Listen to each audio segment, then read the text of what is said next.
विश्वास का फल।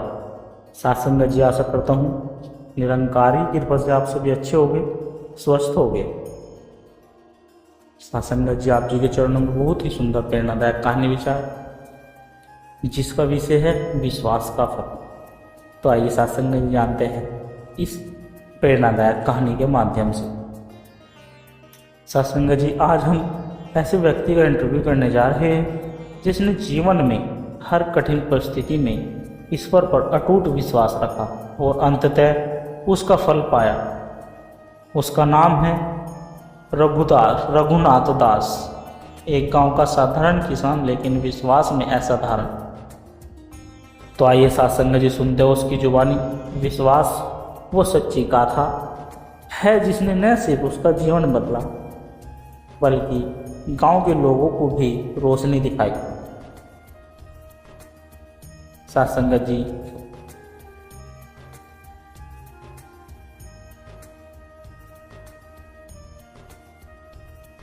पत्रकार कहता है, नमस्कार रघुनाथ जी, सबसे पहले तो हमें समय देने के लिए धन्यवाद।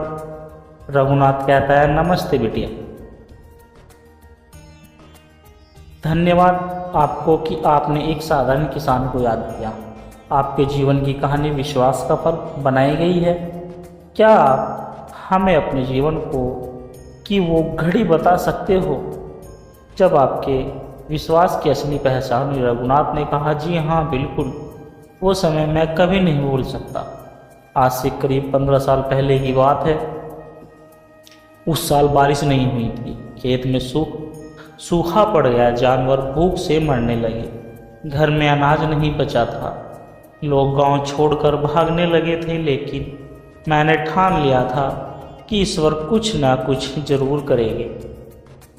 पत्रकार कहता है, लोग क्या कहते थे आपको उस समय? रघुनाथ हंसी उड़ाते और कहते, भगवान से खेत नहीं सींचे जाते हैं, भगवान से खेत नहीं सींचे जाते। रघुनाथ, हकीकत देखो, पर मेरे बाबा कहते थे ईश्वर देर करता है, अधेर नहीं। और मैं उस बात में जीने लगा। मैंने खेत जोतना जारी रखा, मैंने खेत को बोया, जबकि आसमान से एक भी बूंद नहीं गिरी। लोग मुझे पागल कहते रहे, पर मैं हर सुबह भगवान से प्रार्थना करता, हाथ जोड़ता और कहता, मैंने बोया है तो सींच देना मेरे मालिक। एक दिन अचानक बादल छाए और फिर झमाझम बारिश हुई। उस रात पूरे गांव में सिर्फ मेरे खेत पर पानी गिरा। रघुनाथ, लोगों ने देखा बारिश सिर्फ मेरे खेत की जमीन भिगो रही थी, बाकी गांव सूखा रहा। किसी ने कहा यह विज्ञान है, किसी ने कहा संयोग, पर मैं जानता हूँ ये मेरा विश्वास का फल था। फसल लहलहा उठी, पर अब डाकुओं ने नजर डाली। एक रात वे आए खेत जलाने।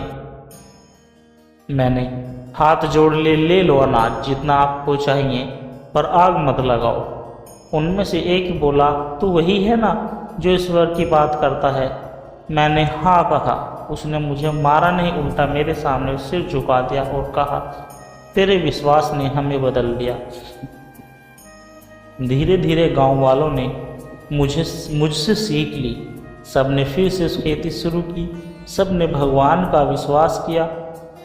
कर्म करते हुए आज हमारा गांव आत्मनिर्भर है और मेरे घर की दीवार पर लिखा है, कर्म करो और विश्वास रखो।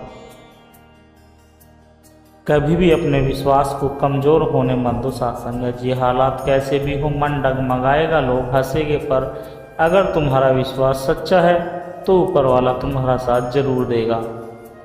रघुनाथ की यह कहानी सिर्फ एक किसान की नहीं, एक साधक की यात्रा है। विश्वास को जादू नहीं, पर जब कर्म से जोड़ा जाए तो चमत्कार कर देता है। सत्संगत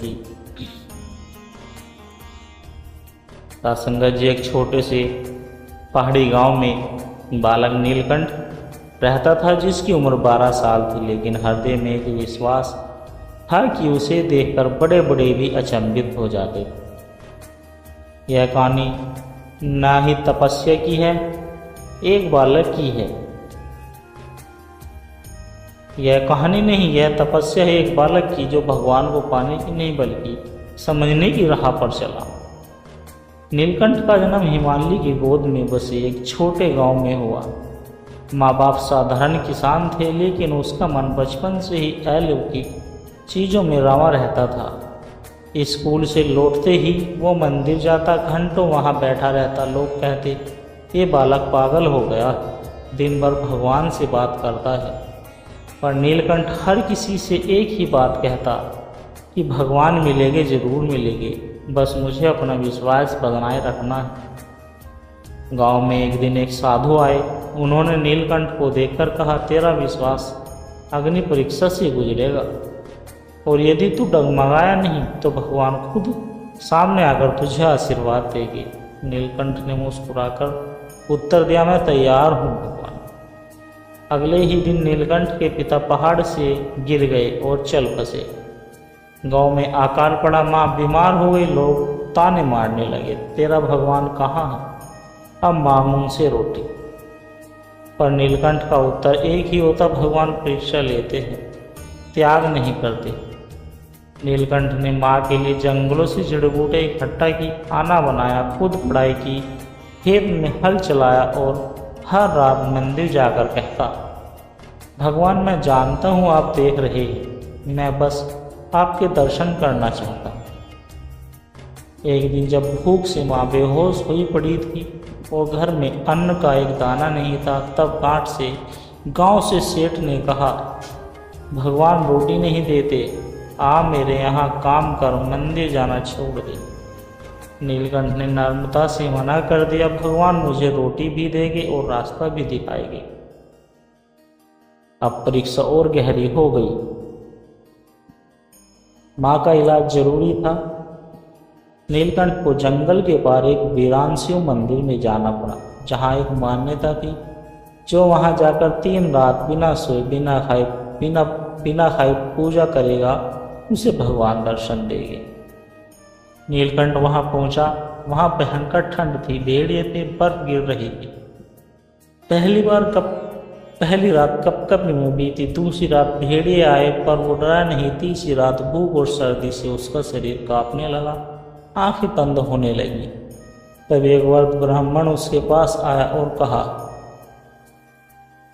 बालक लौट जा, भगवान कहीं नहीं आती, यह सब भ्रम है। नीलकंठ ने जवाब दिया, भगवान भले न आए पर मैं उनका दर नहीं छोड़ूंगा।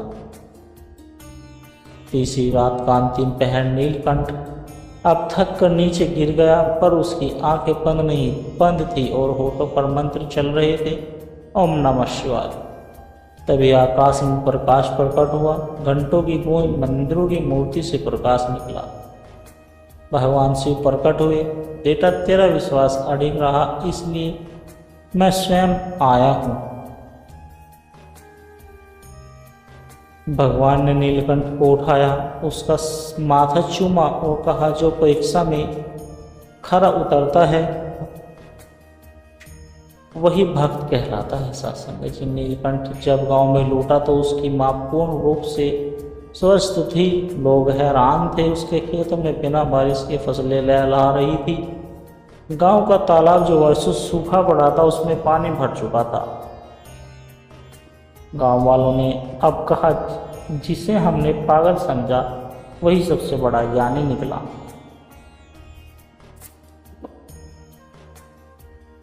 नीलकंठ बड़ा होकर योगी बना। उसने गांव में एक आश्रम खोला, जहां शिक्षा दी जाती थी, सेवा कराई जाती थी और एक ही पाठ पढ़ाया जाता था।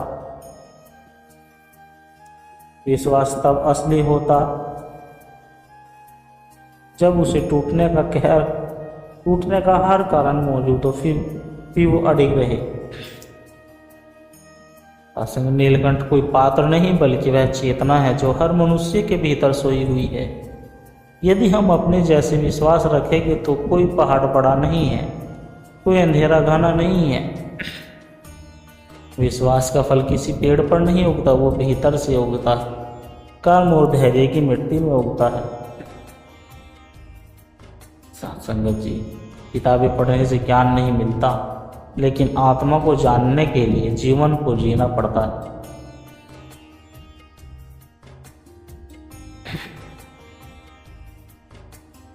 आज की यह कहानी एक ऐसे युवक की है जो वेदों, ग्रंथों और उपनिषदों का ज्ञान तो था लेकिन आत्मज्ञान से दूर था।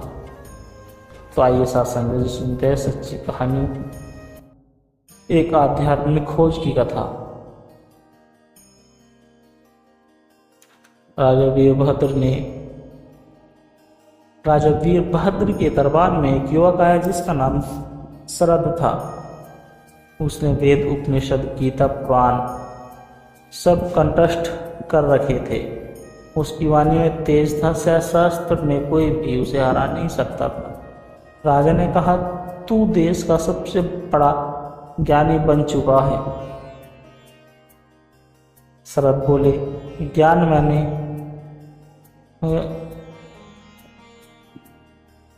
मैंने पा लिया है, अब मुझे आत्मज्ञान चाहिए। शरद बोले, आत्मज्ञान चाहिए। एक वर्षन दरबार में पहुंचे थे। उन्होंने मुस्कुराकर कहा, तो आत्मज्ञान की यात्रा पर निकलो और जब सच्चे ज्ञानी बन जाओ तब लौट कर आना। सत्संग जी शरद जंगलों में गया, संतों से मिला, ध्यान किया, तपस्या की। 1 वर्ष बीत गया।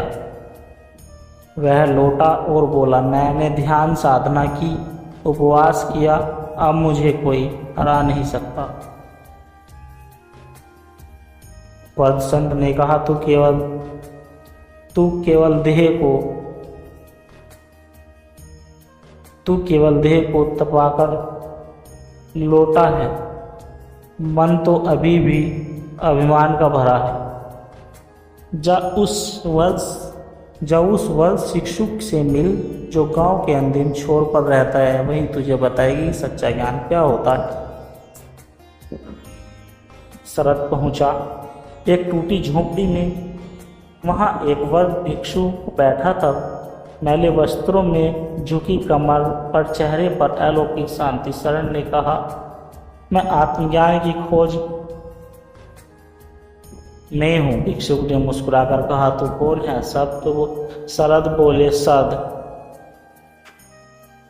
मैं शरद हूँ, एक विद्वान ब्राह्मण, ग्रंथों का ज्ञाता। भिक्षुक ने पूछा, क्या आत्मा भी ब्राह्मण होती है?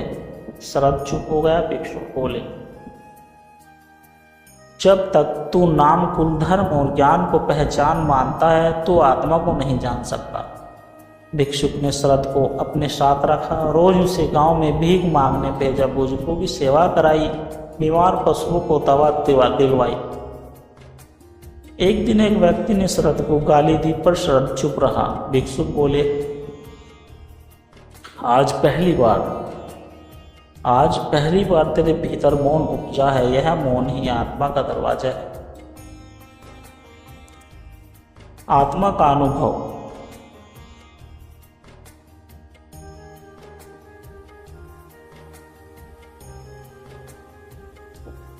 वह दौड़कर भिक्षुक के पास गया और रो पड़ा, अब मैं जान गया कि आत्मा क्या है।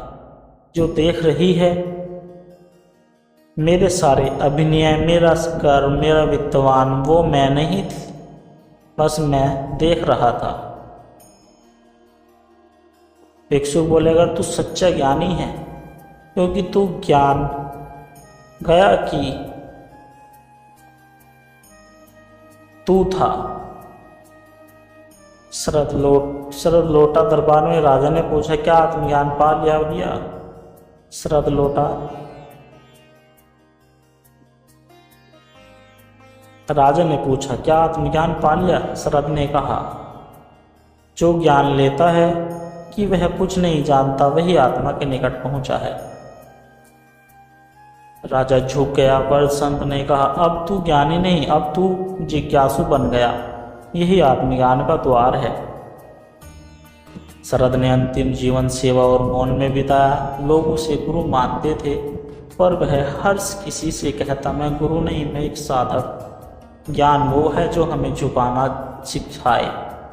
ज्ञान वो नहीं जो शब्दों में हो, ज्ञान वो है जो मौन में। जहाँ है गिरता है वहीं आत्मा दिखती है। सच्चा ज्ञानी वही है जो कह सके मैं कुछ भी नहीं हूँ पर उसी में सब कुछ हूँ।